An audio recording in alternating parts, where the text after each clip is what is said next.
Hi everyone, I'm Cheryl and welcome to the Sewing Room channel, and this is your tip of the week. This is panel fabric, and if you've been watching me for a while, you know I love to work with panel fabric because it's so easy to work with it all. Now this is a panel that has just all of these squares on it, and in each square a little bit different picture, and then of course it repeats itself again. When you're working with panel fabric like this, you need to understand that when you go to cut out your squares, they're not always going to be perfectly square. On panel fabric, when you go to cut your squares out, you can do one of two things. You can pre-wash it, dry it, and then press it. But when you're pressing it, be very careful you don't stretch the fabric because you will distort it. So to give you an example how unsquare these are, I'm going to put the edge of my ruler right along this line. And you can see if you come up here that it's uneven over here. It's a little uneven up here. And it's not exactly a 7-inch square because on this side, it's also uneven. So if I try to straighten the ruler out so that it hits the edges here, I have the same problem. It's all uneven.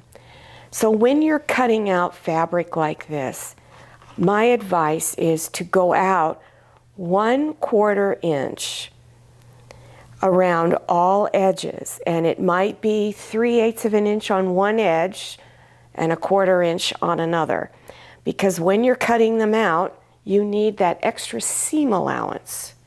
So go ahead and cut it along there. Every square needs to be cut exactly the same size. If it is not, you're going to have problems when you begin to put your sashing on. So sashing are strips that frame your block. So pretend this is one of those squares that I was showing you previously. You can either have your sashing go all the way across the top and then along the sides. You can also put something in called cornerstones. So here's how you would go about figuring out what size your sashing strips need to be and the size of your cornerstones. So here's the block.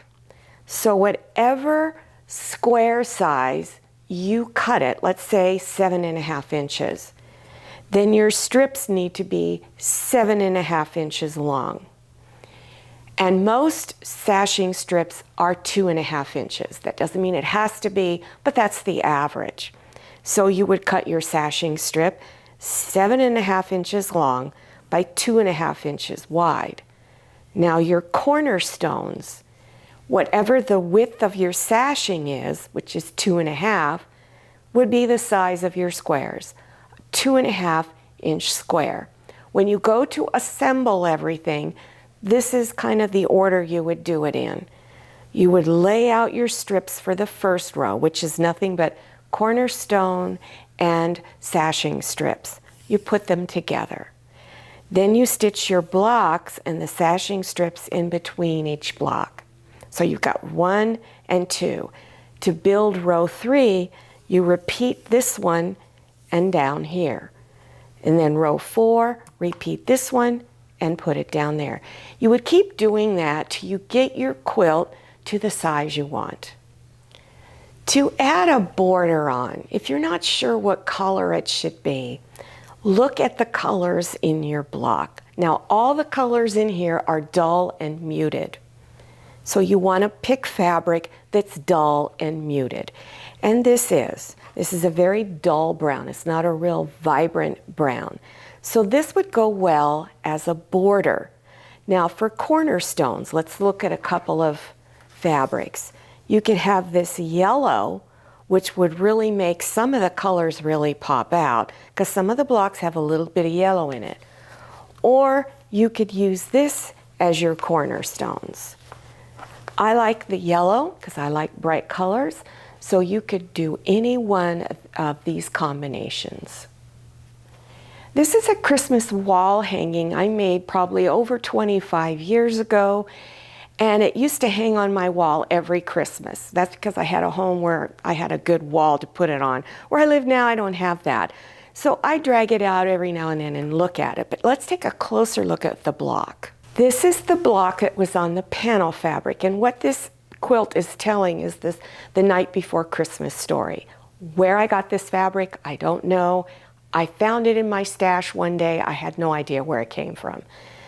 But I decided to turn it into an attic window quilt block, because when you look through the attic window, you feel like you're looking in to a house, into a room of a house.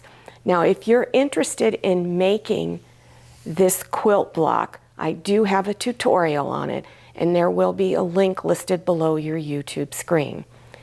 But on each side of the block, the whole block here, I put 1-inch sashing, no cornerstones, because I just wanted the attic window block to really pop out. Your border fabric is very important. It is the picture frame of your quilt.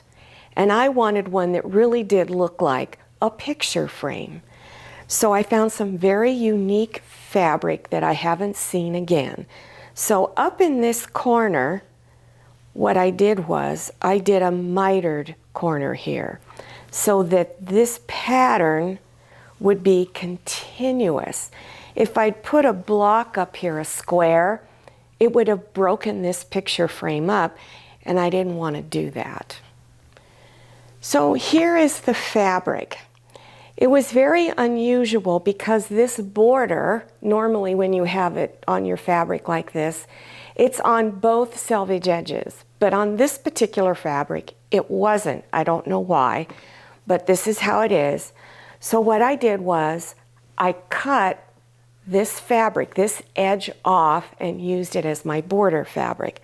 Now again, you can't get this fabric. It was a very long time ago. So when you're shopping for fabric, again, look for panel fabric, because you can find fabrics like this that have borders on it. This is just continuous rows. So you could cut these rows off and place them on your quilt. Now here's another one, same thing, just it repeats itself. So you could select any section of this and use it as a border. Well, I hope you enjoyed this tip of the week and that you learned something new. Now, I've done a lot of panel fabric quilts, especially for fall and Christmas. So check below your YouTube screen for links to some of those quilts.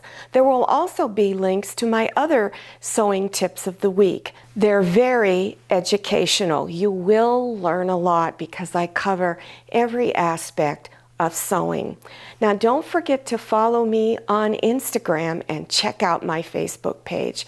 Thank you so much for watching. I'll see you next time, and happy sewing. If you like the Sewing Room channel, one of the best ways to show your support is to subscribe by clicking on that red subscribe button and give this video a thumbs up. And don't forget to click on share to share this video with your friends. And make sure you click on the bell so you receive notifications for all my new videos. I'm Cheryl, this is Manny, and this is Scotty. See you next time.